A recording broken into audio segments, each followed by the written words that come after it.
समय पहले की बात है। एक छोटे से गांव में एक चोर रहता था। उसका नाम था रघु। रघु कोई आम चोर नहीं था। वह बेहद चालाक, चतुर और होशियार था। लोग उसे शातिर चोर कहते थे, क्योंकि वह चोरी भी इतनी चालाकी से करता था कि किसी को चोट न पहुंचे और कभी किसी गरीब का सामान नहीं चुराता था। रघु का मानना था कि अमीर लोग जो जनता का हक मारते हैं, उनसे चोरी करना कोई पाप नहीं। एक दिन गांव में एक दरोगा आया। उस दरोगा का नाम धर्मवीर था।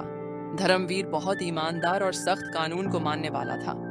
जैसे ही उसने रघु के बारे में सुना, दरोगा ने रघु को पकड़ने की योजना बनाने लगा।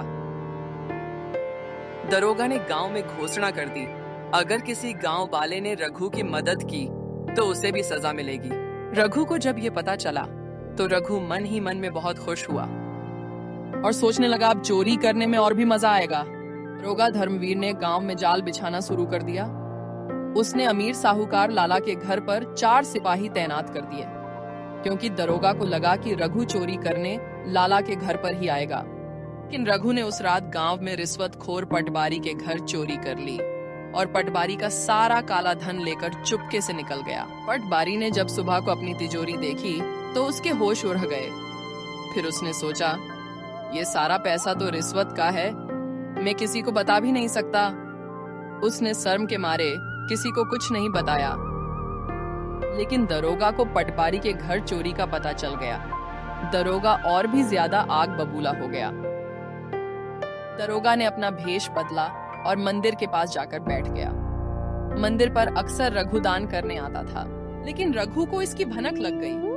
रघु पुजारी के भेष में उसी रात मंदिर पहुंचा और मंदिर के पीछे पैसों की एक थैली रख दी।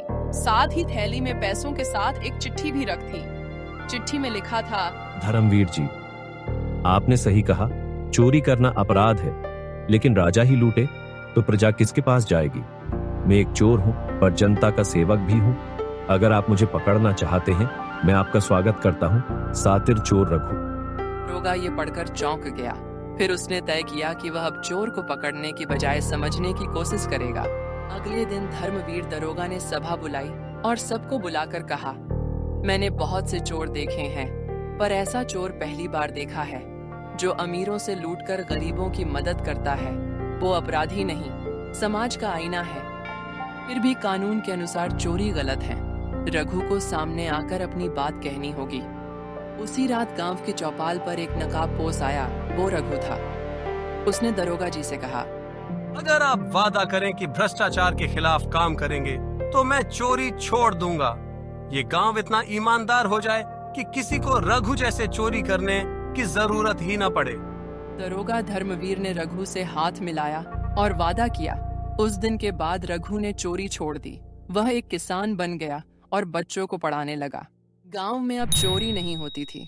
लोग कहते थे, एक चोर ने हमें ईमानदारी का असली मतलब सिखा दिया।